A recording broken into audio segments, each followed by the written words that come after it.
Deus, quando entre os filhos de Jacó escolheu José, o mais moço, Jesus nunca, Jesus, né?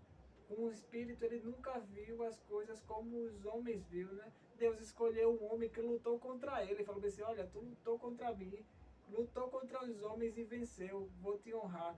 Moisés tinha uma língua, assim, não falava bem, e quando estava no deserto, Moisés, quando Deus queria destruir todo o povo, Moisés falou bem assim, Deus, olha, risca meu nome do livro da vida, e Deus honrou aquela personalidade, porque Deus ele nunca viu os homens como é capaz de uma lei escrita em pedras é capaz de normatizar aquilo que é necessário para entrar no reino dos céus, né? Deus olha para o íntimo, para o coração do homem, né? É, E isso que Deus, Cristo veio, né, exatamente. trazer. Deus, ele está sempre nos provando que nós não precisamos, ele não precisa de nós. E nós precisamos dele. É por isso que ele escolhe as coisas loucas, como o apóstolo Paulo fala, né? Para as coisas que não são, para confundir as que são, as fracas, para confundir as fortes. Porque o propósito de Deus é dizer assim, olha, eu estou com vocês agora. Não é pela força do seu braço, não é pelo seu intelecto, não é só pela sua beleza, não é isso? Mas é pela força do meu poder, é da forma como eu quero. E aquilo que Deus determina, aquilo que Deus tem como projeto, ninguém pode destruir. Por mais que o homem, a humanidade, porque durante a história, quantos já tentaram destruir a Bíblia Sagrada, destruir o povo de Deus? Muitos.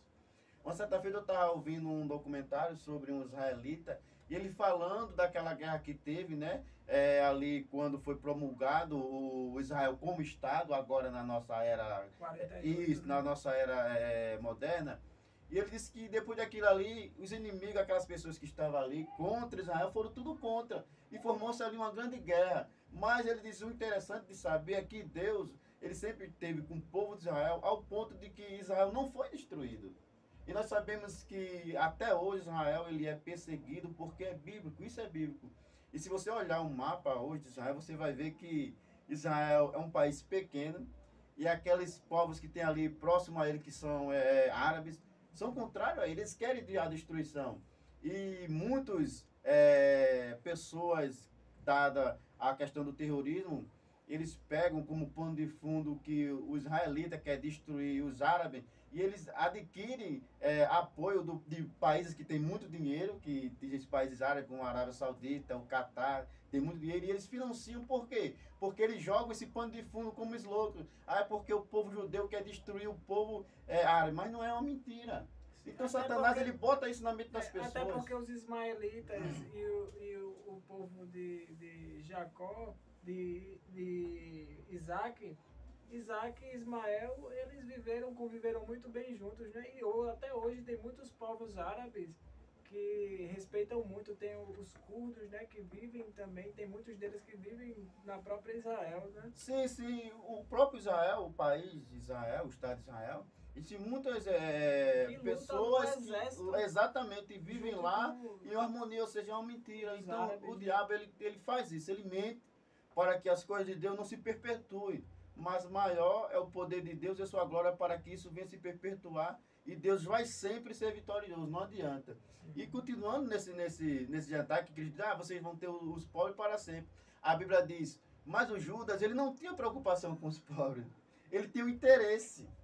Porque o ser humano, infelizmente, ele é assim, ele tem um interesse. E o interesse do ser humano, muitas vezes, é para coisas que ele acha que é valorosa. No caso do Judas, ele era o quê? Um ladrão.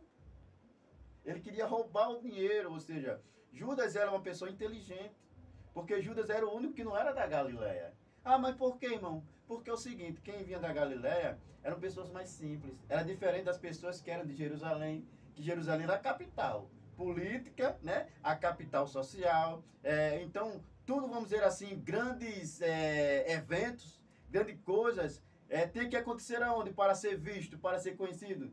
Em Jerusalém. É por isso que os irmãos de Jesus, muitas vezes, você tem que sair daqui, da Galiléia. Você tem que ir para Jerusalém, porque se você quiser ser conhecido pelo mundo, tem que ir para Jerusalém, porque lá era a capital política, social, onde tudo acontecia em Jerusalém. Então é por isso essa questão. E a Bíblia diz que Judas tinha um interesse, na realidade mesmo, era de roubar. Porque o ser humano ele tem essa atração por coisas aqui da terra, quando ele realmente não conhece o Deus genuíno. Uma certa feita, Jesus repreendeu algumas pessoas que ali estavam presentes, e ele disse, olha, vocês têm que ter preocupação, sabe com o quê? Com tesouros não aqui da terra, mas aonde? No céu, onde a traça não corrói, o ladrão não rouba. Mas é claro que no céu não tem lá um baú cheio de ouro, não. Jesus está usando uma alegoria espiritual. Jesus está dizendo, olha, tudo que você fizer aqui na terra, por mais dinheiro que você tenha, por mais que você busque, mas vai se acabar. E Jesus estava falando sobre coisas também da personalidade humana. Com né? certeza, com Virtudes, certeza, né? com certeza. E aí a Bíblia diz que Judas, ele agora coloca ali no seu coração a entregar Jesus, a fazer aquela traição. E ele vai diante dos sumos sacerdotes, né, dos anciãos daquele tempo, das autoridades em si, que naquela época Israel era um governo teocrático, hoje não é um governo teocrático, é diferente o governo de Israel. E ele vai ali e eles formam ali um pacto. Ou seja, olha como a Bíblia é maravilhosa. Enquanto Jesus firma um pacto, né, com Deus, com a humanidade, sobre a questão da salvação, Judas agora está formando um pacto, mas para quê? Para traição. Jesus estava ali pronto para abençoar, para fazer as pessoas se converter e ver que a soberania de Deus era algo que eles precisavam. E Judas ali, usado pelo inimigo, estava ali para o quê? Para trair a Jesus Cristo. Louvado seja o nome de Jesus. Ele vai e eles entram ali em um acordo, em um preço de 30 moedas de prata, que era o preço de um escravo naquela época, para entregar Jesus. Aí quando nesse ínterim que Jesus vai, diz, olha, procura alguém para que nós façamos a ceia do Senhor, na residência dele. Eles vão, procurar aquele homem, acham aquele homem. Agora o mais interessante, irmãos, é que nós vamos ver o seguinte, naquele instante ali estava para acontecer uma grande coisa que ia se perpetuar até hoje. Porque Jesus, como judeu, na época de Jesus, ele estava sempre ali, aquele ainda era o momento onde a lei permanecia. Jesus não tinha subido ao céu, Jesus não tinha sido crucificado. Não existia ainda o que nós chamamos hoje de cristianismo. Sim. Não existia, ainda era a questão da lei. Mas Jesus, como era o Filho de Deus, a representação fidedigna de Deus, ele vai agora mostrar a todo mundo, através daquele ato, o que a humanidade precisava. Porque ele vai ali celebrar a Páscoa, que era uma festa judia ou judaica, onde existia ali alguns preceitos, alguns simbolismos, alguns significados. O que significava a Páscoa? Foi um mandamento perpétuo? Foi para o judeu. Porque Deus disse, olha, quando você sair, que tudo acontecer referente àquelas pragas, referente à morte dos primogênitos, e eles deixarem, né, que vocês vão para fazer esta festa para mim, vocês vão deixar isso como legado. Agora vocês têm que estar com o cinto atado, vocês têm que estar com sandálias nos pés, porque não vai dar tempo a massa nem levedar. E eles saíram, e a Páscoa simbolizava isso, a libertação do povo de Israel.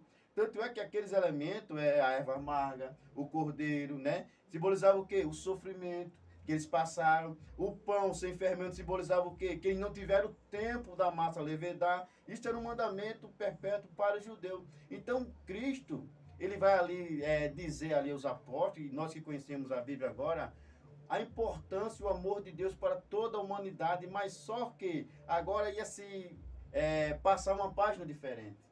Uma página que até hoje é lembrada. Porque se você pegar hoje um livro de arqueologia, um livro de história, você vai ver lá, antes de Cristo, depois de Cristo. Ou seja, o que Deus faz é perpétuo.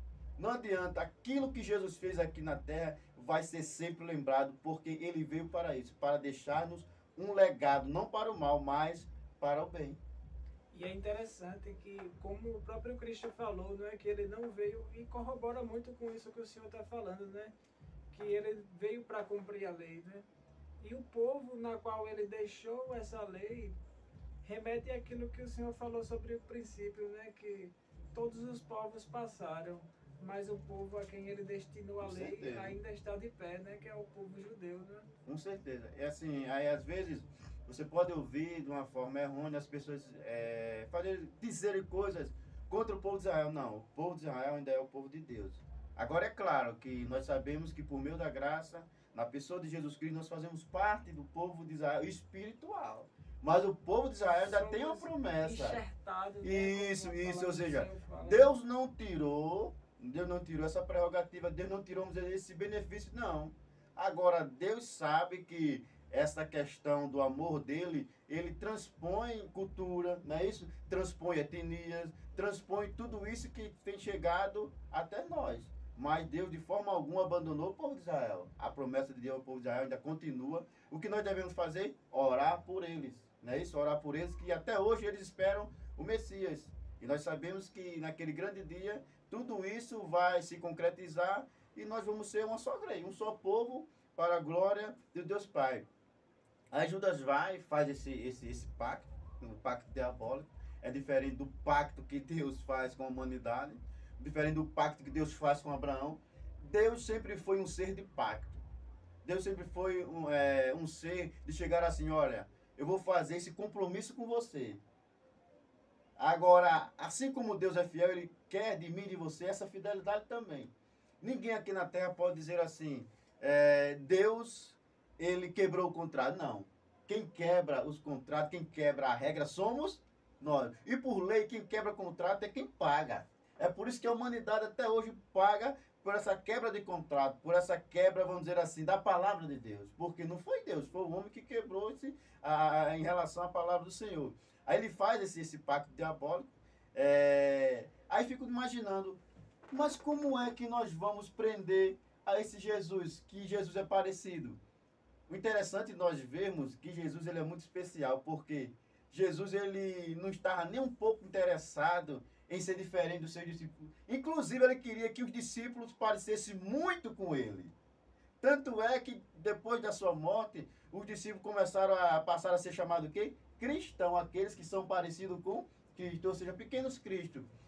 Aí, porque ele parece muito com os seus discípulos, como é que aí Judas vai e diz, não, mas eu vou dar um sinal. Qual é o sinal? Eu o beijarei.